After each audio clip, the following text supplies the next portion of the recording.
Dentistry does not define us. The interactions with people define us. And for me, technology has allowed me to interact with people on a scale that I never imagined, whether it's education or doing this podcast or treating my patients or my family or team members. But my identity is not tied to dentistry. Welcome to the Digital Smile Hub, the podcast that is dedicated to making clinical dentistry simple. Join us as we decode the complexities of dental care by providing actionable insights into the diverse aspects of clinical practice, the latest trends, and the newest technologies. Whether you're a seasoned clinician or just starting out of dental school, listen in on engaging discussions, expert interviews, and a wealth of tips and tricks to enhance your clinical workflows. So turn up that volume and get ready to transform your clinical practice with the Digital Smile Hub. And now, here's your host, Dr. Tim Anderson. Hey everybody, welcome. I'm Dr. Tim Anderson, and I gotta admit, it's been a little bit. We've been really solid episodes every week, and I ghosted you guys, and I didn't explain why. And so, usually most of us are accustomed to having a guest on the podcast here every week. But I'm going to take a step back, kind of like we did the very first week, where, you're stuck with me tonight or today, whenever you're listening to this. But what I wanted to kind of dive into a little bit was, A, where have I been? What have I been doing? Why has the podcast been stagnant for the last couple of weeks? B, rest assured that the podcast is not going anywhere. We have tons of episodes and guests lined up. It's just, there's a lot going on. And I think it's important to understand, especially come to the end of the year, everybody's got stuff going on. But I kind of wanted to get back to reality. I'm a normal human, and I wanted to give you guys a little insight into what's going on in my life. And so that way you have a little understanding of where have you been, man? Because I'm super excited to be back. Tonight's episode, I was excited because we talk about so many different topics when we're teaching courses, and I was kind of asking some people online of hey, what's going on? Or we're coming to end of the year, so where everybody's talking about end of the year numbers and things we're doing for resolutions and things new for next year, what's going on in 25. And I wanted to kind of talk about a few things that I see with regards to dentistry with moving the needle forward. And more importantly, when I talk to so many attendees at our courses and people that are just excited to integrate technology in their office, and we're talking about clinical dentistry, inevitably I get the same questions. And honestly, I started asking, God, this is a great topic for a podcast from the standpoint of I get asked the same things regarding the barriers to integrating technology, because so many people see, myself or others around them or Instagram or everything. And they're that's not me, or these guys are doing technology and look what it's doing for their practice, but that's not my practice. That's not reality. These guys aren't doing dentistry. And so I wanted to take a step back of hey, what are some of the barriers that are really getting in the way from all of us accomplishing and achieving the highest level of success that we can within our practice? And inevitably, when I kept asking these questions to individuals, I kept getting the same 3 or 4 responses. And so I'm this is a great time to talk about this. And more importantly, this is a great time to talk about it because it really is more of a self-reflection on ourselves, our practices, personally and professionally. And it really kind of drove home a couple life lessons that I've really kind of taken to heart recently. So as I mentioned earlier, I've been gone. I've been missing for a couple weeks. And it's because my life kind of got turned upside down in a way that I was not ever expecting in a million years. And so about a month and a half ago, 2 months ago, well, really it kind of started 3 months ago in September, because for those of you who don't know, I am a fanatic about Halloween. I freaking love Halloween. Everything Halloween, all things Halloween. It is my favorite holiday without a doubt. And it has grown into this crazy thing. It's kind of like dentistry. I look at my own practice, things started slow. We got digital radiographs, and then we got an intraoral scanner, and then all of a sudden we get a cone beam, and then we get 3D printers and intraoral scanners, and all of a sudden things explode. Halloween has been the same thing. It started off with having friends that we were all like, hey, we all have kids the same age. Let's have a party for our kids. And parents are all going to hang around and, have a beverage or two. And we all hang out. And that evolved over time into something I never anticipated because I found out I really enjoyed it. And so what started off as just like decorating a little bit, like dressing up and going to a friend's house became like, hey, come to our house. And then our house, I'm like, well, if we're having people over, we got to decorate. And I want to win decorating, you guys. I'm like, I want to go all out. And so we decorated the inside of the house and it became this really fun thing. And I'm like, wait a minute, if I can do this on the inside, what could I do on the outside? And my wife just kind of rolled her eyes. And so then I started decorating my porch. And then I'm like, wait a minute, I see these cool things on like Spirit Halloween and some of these are Halloween stores. They got these little animatronic things. I'm like, I'm going to buy a couple of those. And then I bought a fog machine and then I bought a couple black lights. And then what turned into a couple lights turned into hundreds of lights, turned into 5 fog machines, turned into 40 animatronics that ranged from a couple $100 to a couple $1,000. And now I'm into it for about, my wife and I agreed not to even talk about it because it's become an issue in our marriage because I love Halloween. So we're coming up this year to Halloween. And mind you guys, Halloween takes me about 2 months to set up in order for me to get there. So I start September 1st and we start going. It's go time. Outside yard, go time. Everybody else is like, the spring is still here, grass is up.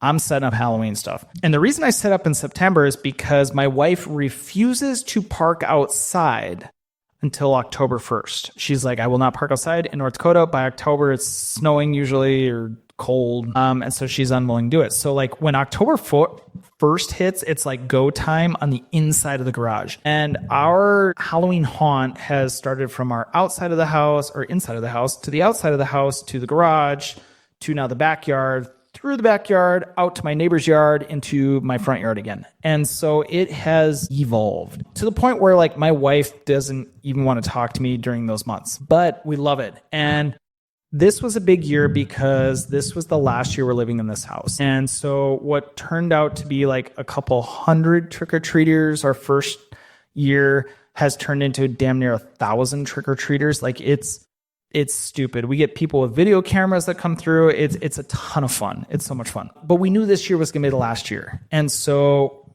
I'm like really focused, like doing all this stuff. And one of my buddies, my best friend in the world, calls me like 2 weeks before Halloween. He's like, hey, what are you doing? I'm like, dude, I'm in the crunch time, man. I'm like, you know what's going on here. This is like go time. And so I'm sitting there hanging bloody tarps and cloth in my butcher scene. And he's like, hey, you guys a second to talk? I'm like, well, that's weird. That's really emotional for you. And you're not super emotional, but okay, let's talk. And I knew like, this is the guy like I've known forever. He's my best friend. I've known him since 8th grade. We do a lot of events. He lives in Colorado and every year we plan a week-long trip to go mountain biking somewhere in the country. And so this year or this coming year, 2025, we're going.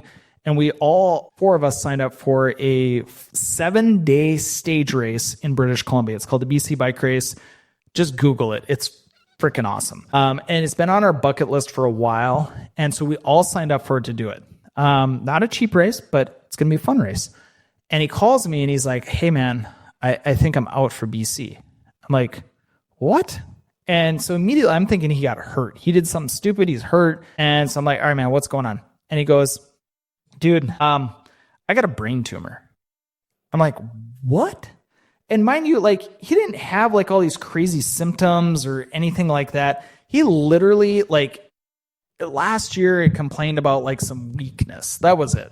And he wasn't recovering. And we just all, chalked it up to him being out of shape. But he's like, no, I got a brain tumor. I'm like, okay. And then that was kind of like where our conversation ended. It was like, it totally didn't hit me. And then I went to bed that night and I woke up and I'm like, wait a minute, we got to rehash this. And I called him back and we talked and then he sent me the MRI. And sometimes in dentistry, you guys, we know too much. I know how to read an MRI. I don't know how to read an MRI, but I'm very aware of what a CT and an MRI looks like. And when I see a massive 7 centimeter by 7 centimeter radio opacity in what should be radiolucent-ish, diffuse brain tissue, I know something's wrong. So he had a massive tumor. And when I'm saying massive, it's the size of a baseball.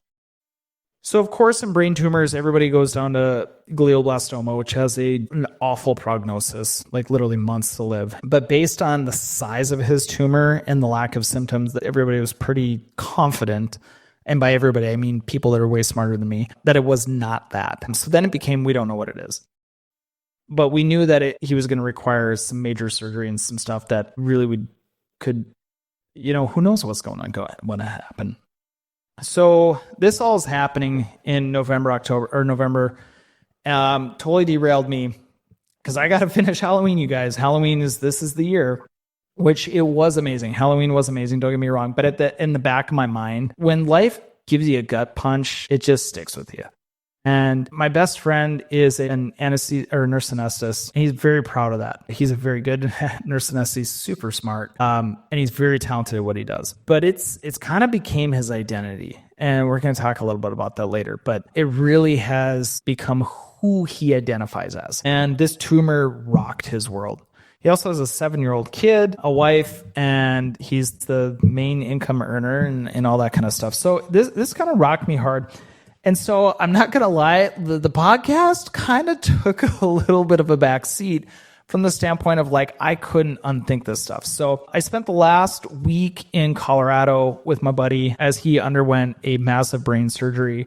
I hung out with him and his family. And so he made it through surgery. Surgery went really, really well. He's still not out of the woods. He's still struggling with certain deficits. His right eye is pretty much shot, which we kind of knew ahead of time. But it's one of those things that it kind of puts things in perspective. And so like coming into the new year, I was like, all right, let's talk about some stuff that really inhibit it, because I get excited about the new year of like, what's to come? What are we going to do? And like I said, there's so many barriers to integration of everything, or barriers to like why we can't do things. And my buddy's story and his struggles just taught me, or reminded me of like, got to get rid of the excuses and start moving forward. Like control what you can control and manage what you can't. Like, honestly, like that's what it comes down to. And so for me, when I saw his struggles, all that, and I started hearing everybody like, oh, I can't do this. I'm like, bullshit, you can do this. And so I wanted to talk about tonight some of the barriers that I hear. And so when it comes to integrating technology and, advancing your skill set in dentistry, I literally hear the same things. And the number one thing with regards to technology, I kid you not, comes down to cost. And that kills me. Like literally the number one reason people say they can't integrate technology or they can't move forward with CE or whatever is like it costs too much. And I think honestly, this ties down to we really need to rethink how and the way we look at ROI. Because if we look at like a scanner is a great example of this. If the ROI to you is how many more crowns I can sabotage from my lab, you're missing the point.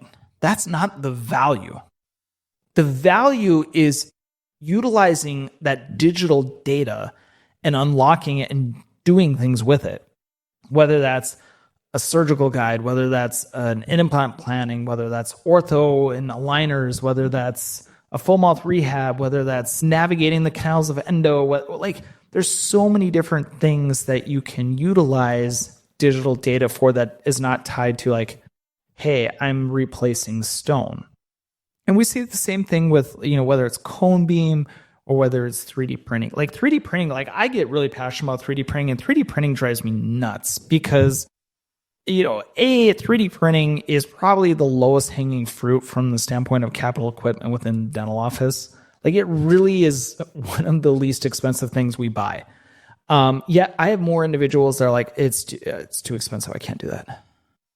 I'm like, you had no problem spending $60,000 on a mill or $10,000 on an oven, but you have a problem with additive manufacturing, which you don't have in your office at all, that costs, $12,000, $15,000 total. So it's just one of those things. But when we look at it like, oh, this additive manufacturing replaces stone, we're missing the point of like, no. This additive manufacturing changes our workflow of how we do dentistry, how we see dentistry, how we do digital dentures, how we do same-day dentistry, how we do in-office surgical guides, how we do in-office aligners, how we do in-office mock-ups and digital wax-ups, like temporaries, flippers, like provisional restorations, final restorations, like you name it.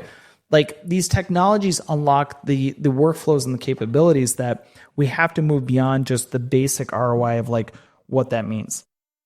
And, the other aspect of, okay, can I afford it? Or it costs too much, I should say, is people struggle with understanding how to afford it.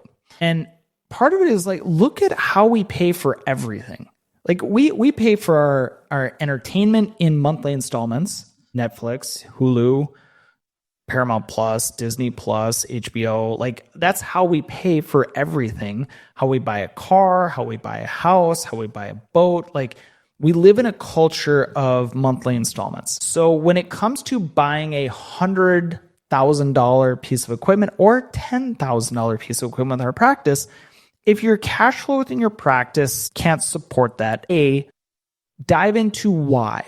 Why can't your practice? Because I think that's a bigger question. But two, when you look at that, like if you're putting all your resources to paying off your student debt or doing these things, like look at how we can make things affordable to move the needle in a bigger picture. Because it may be more advantageous to figure out some form of financing to add in-office milling to your practice, because that has an ROI that is exponentially bigger than your 50 or your BMW or your Tesla that makes $0. Yet you have zero issue with financing that, but we have an issue with financing dental equipment that literally makes money.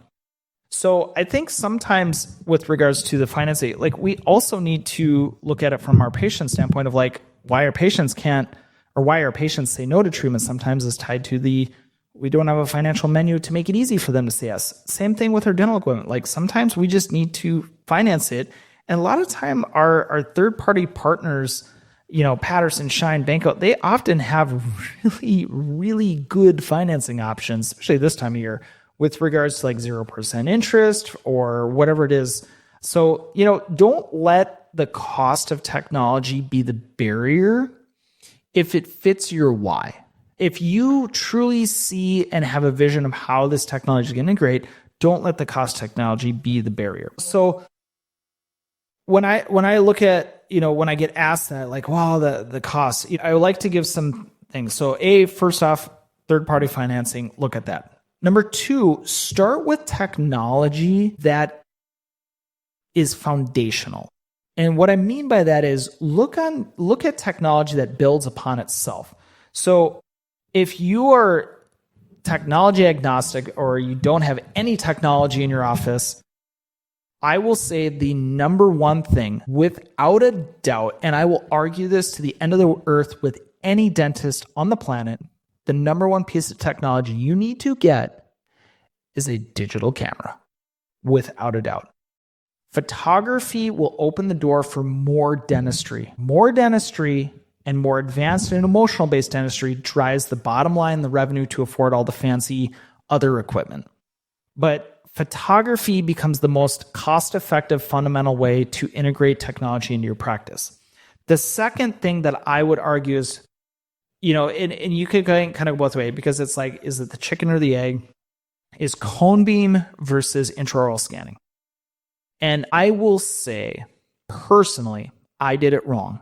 I got intraoral scanning first because it was sexy and I wanted to do it and I wanted to do same-day dentistry. But what I didn't realize was everything that I didn't see. And cone beam allows you to see everything that you couldn't do. Intraoral scanning, I can do most everything with intraoral scanning if I have impression material. Like I can capture that data. I cannot capture a 3D image radiographically of my patients without a cone beam. It's not even possible. And it doesn't matter if you're doing endo, it doesn't matter if you're doing implants it's the foundational technology that helps move the needle forward from diagnostics. for every one of those limited exams that you're trying to figure out what the pain or the tooth is coming from, whether you do the endo or not, it opens the door to allow you to do more endo. It allows you to open the door to do more of that basic implant dentistry and opens the door for implant dentistry. It opens the door for airway. It opens the door for all this aspect within dentistry. And I will tell you from a person who's been using cone beam for many years that cone beam is exponentially easier to interp than a Panorex or an orthopentomogram.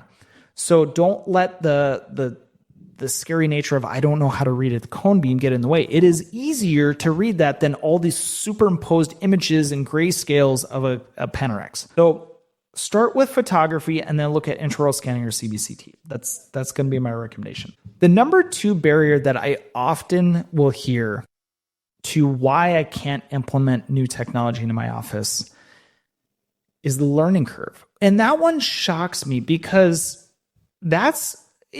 for me, that was always the exciting part. It was like something new I get to do.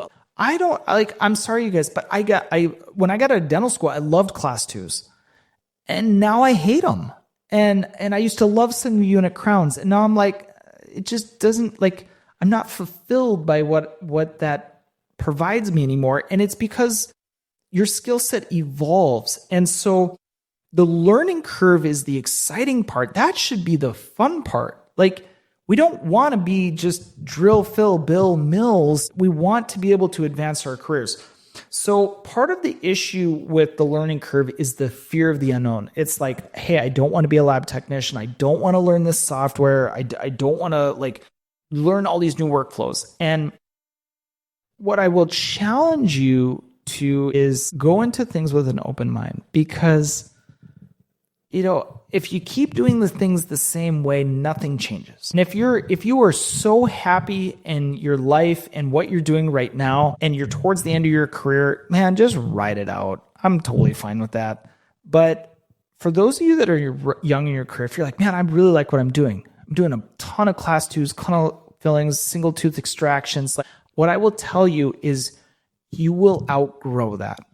And if you don't start building a foundational knowledge base and an ecosystem that allows you to grow, you will get very frustrated and you will be outpaced by your peers. And that's not a scare tactic. It's just reality. It's reality of business. It's reality of entrepreneurship. It's like you want to keep moving forward. And I'm a big advocate of advocating for delegating. Everything that is not within your scope should be delegated to somebody that can legally. So if somebody else can do it in your practice, you shouldn't be doing it. And I'm not going to say that I'm the perfect person on this, because I'm definitely not. But it's one of those things we want to work on. The other issue with regards to the learning curve is that so many of our clinicians, they'll talk about the workflow, like my team won't do it, or I have an ecosystem that works really well, and like this is going to slow me down, or whatever, or it's just hard to change. And my challenge to that is that look at any Olympic or professional athlete. Part of the growth is the struggle, the pain, the effort, the exhaustion. Like, you don't become an NFL linebacker or quarterback by not working hard and getting beat down here and there. Like, that's just part of what we do. What they do. And so in dentistry, it's really no different. If you want to move forward within your practice, within your clinical skill set, you're going to get into these situations that it's hard and it's going to fail and it's going to suck. That's just part of the process of growth. And for those of you that have kids, you can really start understanding like how all of this works and plays out, because your kids do the same thing. They struggle. And part of it is you have to let them struggle. That's how they learn. That's how they grow. But I love the concept, and I'll never forget, like, I don't even know who it was. They told me that what they strive to do as a leader is, I want to give you a safe place to fail. And that resonated so hard with me, because you learn through your failures. But if you're not in a safe environment to fail, you're never going to grow. And you're never going to push the envelope of being great. You're just going to be good. And good doesn't go anywhere. Greatness is built on those failures. And that's what gets exciting when you're in an environment or an ecosystem that supports your team, you professionally, anybody, to start feeling comfortable pushing the limits. Your patients are cool with it. You're cool with it. Like that, it gets so exciting. So don't let that become a barrier. You're going to have to just push through it. But working through some of those ecosystems is tough. Now, like I said, that learning curve is varied. So what are some of the solutions to this? One of the things is like, oh my gosh, there's more free education nowadays than has ever been available. Like people always say, Tim, how'd you learn photography? I kid you not, I learned photography through YouTube. You heard it. Free YouTube. I never took a course. I never had a crazy mentor that like told me all the settings to use or like literally just acquired information from YouTube. Like, hey, I like your photos. How'd you do it? I'm going to watch your YouTube channel. How'd you do it? How do you do your video editing? How do you do that? How did I get in 3D printing? Like Baron Grutter put out more content on YouTube than anybody. Dive into his crap. Like it was like YouTube is this wealth of information of you can pick and choose. And there's so much good quality free content.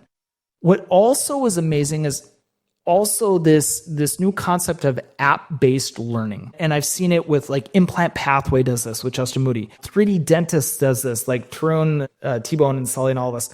Like this app-based concept, we're going to have a platform where everybody can have a community and then we're going to provide content and, you know, certain things are paid, some are not. It like gives you the ability as a clinician to like pick and choose what you want to do. Like CDocs pioneered that. Like that was the whole concept of CDocs. Pay a subscription and you get all this free content, free, quote unquote.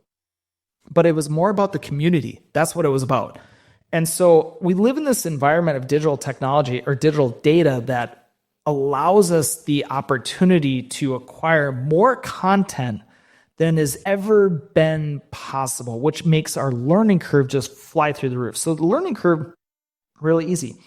The other thing that I will challenge everybody on is the biggest mistake I see dentists make with regards to new technology. Now, I'm going to reiterate this. The biggest mistake I see any dentist make with regards to integrating new technology is they do not involve their team in the education process. I kid you not, it is that simple. If you bring your team or go to education platforms that encourage team involvement, you will statistically be exponentially more successful in integrating that technology than if you did not incorporate your team. It is so simple. It is such a simple concept. Bring your team. It is so simple. But it's the number one thing people fail to do because we're cheap dentists and we don't want to bring our team. We don't want to pay for a flight or we don't pay for a hotel. But then we get back to the office and we don't understand why everybody's not excited about integrating this technology or why they don't get the inflow or workflows, why they don't understand the armamentarium, why they don't understand any of this because they weren't there. And you, dentists, are not a good articulator of all the content that you got excited and absorbed because it's so new to you. Like you can't, like one thing I learned about education was like, you're not a really good educator unless you feel like you're a good expert in that content topic. You can't fake it till you make it. Like you got to kind of feel confident that you are really, really good about that material before you just jump into it. So I will argue that bringing your team is probably one of the best things you can possibly do for your practice or yourself. All right. Third thing, barriers to integrating all this crap, you guys. Time. We are too busy as dentists, and this one drives me insane because we think we're too busy. We're not too busy. We have scheduling problems, and we make ourselves too busy. And then we're like, hey, I've got an ecosystem that works, and I just don't want to change this because, you know, whatever. And the concept of like, oh, it's going to slow me down. Like when I hear people talk about like, I want to schedule in minutes or like I can, if I do a CEREC crown, then I can, while it's milling, I can do 4 other fillings or I can do another crown. I'm like, that sounds awful. The key with entrepreneurial wealth and expansion is when you start moving beyond your individual time. Dentists, when you move beyond you being the limiting factor of the time and the production within your practice, that's when things really start changing. when you have team members that can produce, when you have other people within your practice that can operate and create while you're not there or while you're in the office doing other things, that's what starts moving the needle. So delegation is critically important. And here's the amazing part about technology. Almost every single digital technology is built on a foundation of team integration, meaning it is really kind of been designed from the ground up to be better worked by somebody other than you, the dentist, the person having to cut the teeth. So whether that's digital designing, whether that's fabrication, whether that's maintenance of the equipment, like all of these things are team-driven exercise. And I'm telling you, like your team gets inspired by this because then all of a sudden they're not spit suckers. Like they get really behind this. The other thing with regards to how we overcome the time barriers is delegating to the team is one aspect, but the other thing I really advocate for is mentorship. Finding people that get it and do it that can help you along the way. That has been pivotal for me. When I look at whether it's my implant, journey, whether that's been my digital dental journey, like having those people that help me along the way has allowed me to advance faster. And I get so excited when I get to talk to newer clinicians that are just integrating, whether it's digital smile design or 3D printing or digital dentures or whatever it is. And I get to see them grow and move in 6 to 12 months faster than it took me 3 years. Like nothing brings me more joy. Like when I get to see people become better at the thing I'm teaching than I am, that is amazing. And we're going to bring somebody on here. Actually, I think it might be next week. It might be the week after, but we're going to bring on somebody who is a team member who has outpaced me on digital design. And it brings me so much joy because she was originally an attendee at one of our courses. And so I get joy on this, but it should be inspired. So like all of us should try to find a mentor. If you don't have mentors in your life, I need you to understand this. They, meaning the mentors, will not come to you. You have to reach out to somebody. You have to leech onto them and say, hey, can you help me with this? I would love to shadow you. Can I come hang out in your office? Like that is how you find a mentor. And I promise you, those people will say yes. They will every single time. And that is like when that clicked for me, like I can't just sit around and wait for somebody to ask like, hey, Tim, do you want to come to my office to learn how to do this? Like that's the way my personality is. Like I'm an introvert. So I'm like, come talk to me. I don't want to talk to you.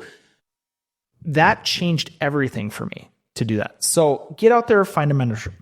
The other thing, the last thing, the biggest barrier on the world, and we got to talk about it, are opinions of others. Holy crap. Everybody quit listening to the negative reviews.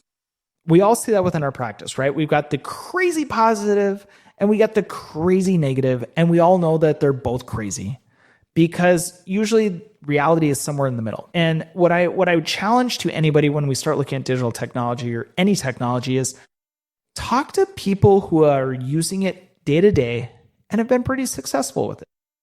That maybe they're not the main stage speaker or the KOLs for the companies, but they're just people that have the technology. They paid for it. I think that's important, that talk to people that actually paid for the equipment and see what their opinion is, because so many times we listen to those that say I can't. And one of my favorite quotes on the planet, and I have no idea who said it, so I apologize if somebody knows. If somebody does know, tell me.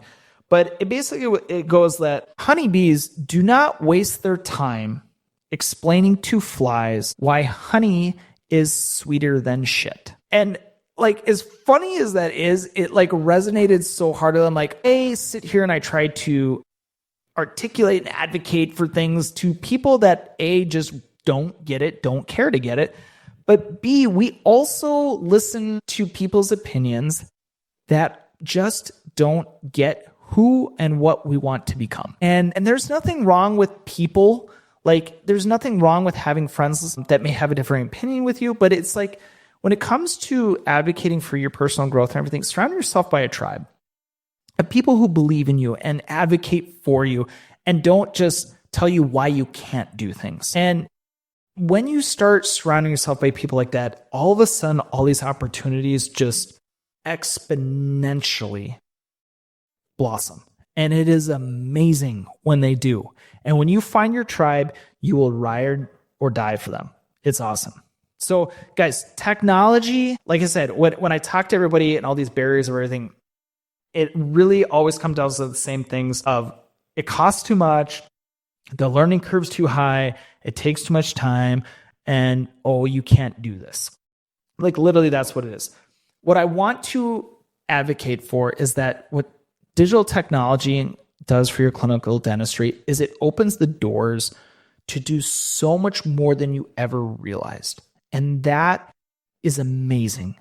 When you can see your team members go from literally just suctioning spit and blood to placing their own restorations, designing surgical guides, designing occlusal guards, managing aligners, doing ortho, like all of a sudden, there's so much joy that happens with that process of seeing others succeed.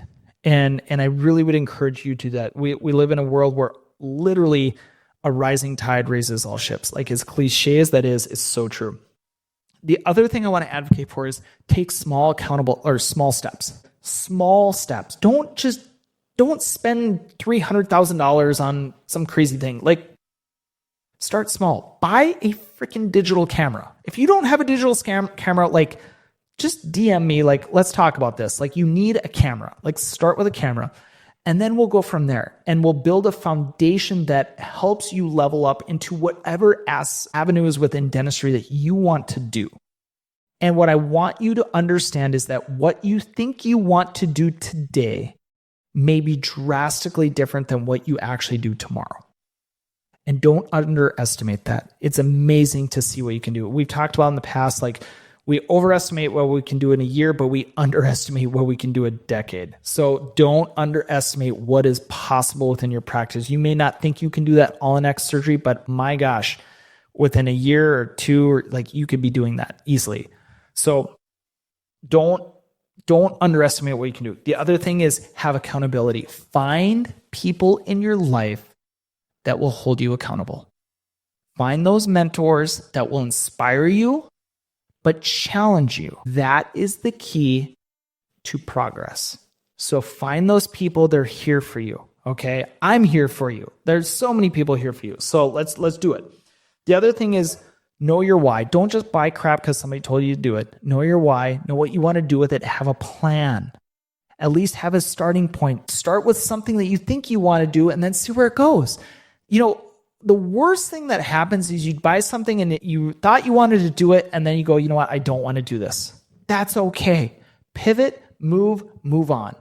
But at least now you know, I don't want to do this. I want to do this. Like in my practice personally, like I no longer see kids under 13. I eliminated all children out of my practice. Not that I hate kids. I love my kids. But for me, I started seeing all kids birth to death, and I found out that wasn't for me. And what brought me happiness was seeing older people, not children. And that's the direction I moved. And so figure out what you want to do and pivot. That's okay. But what I want to do is let's circle back to, like I said, why I've been gone for so long. And that was my best friend that's dealing with his brain tumor, which, like I said, he's doing okay now. But like I said, he's a nurse anesthetist that defines kind of himself as a nurse anesthetist. Like anesthesia is everything to him. And what I'm seeing in him right now is seeing him struggle, and it kills me because he's such a great human and he is struggling with his identity and the reality that he may not be able to do anesthesia. And I believe that so many of us see dentistry as our identity, and we are so much more than that. And I think if we really reflect at the core of why we went into dentistry, what we love to do, what brings us joy in our daily practice, we'll realize that dentistry does not define us. The interactions with people define us. And for me, technology has allowed me to interact with people on a scale that I never imagined, whether it's education or doing this podcast or treating my patients or my family or team members. but my identity is not tied to dentistry. I am not a dentist. That is not who I am. I am a person that loves influencing and helping people and providing my family and myself with a life that makes memories and creates a culture around that. That is what it's about for me. And so I want to challenge all of you to move beyond being just a dentist and look at what really inspires you. Don't let all of these other barriers get into the way of you becoming the best version of yourself. So you hung out with me here tonight, you guys. I appreciate it. This was a fun one for me because I really wanted to share my story of my friend because, so many of you guys sent so many prayers for us and I greatly appreciate that. But I also wanted to hopefully articulate why dentistry is so amazing, why technology is so amazing, and why we got to get out of our own heads. So the new year is upon us. Just pick one thing. If it's an intraoral scanner, do that. If it's a camera, do that. If it's a cone beam, do that. But pick one thing to integrate in your practice to level up your team, to inspire your team, impact your patients in a way you never realized, and you will be shocked at how much fun you have doing this. So next week, we are going to be back. We will have more of our guests back. So rest assured, I didn't go anywhere. But I appreciate you guys. I love you guys. We will see you next time. Until then, keep smiling, and we'll check you later. If you enjoyed this episode, be sure to subscribe so you get notified when all the new content is released. And don't forget to rate, review, and share this podcast with all your friends and colleagues. For more information about all things happening within the 3D Dentist family, follow us at www.3d-dentist.com. Thanks for listening, and I hope you are leaving with new insights to help transform and level up your practice. Until next time, keep smiling.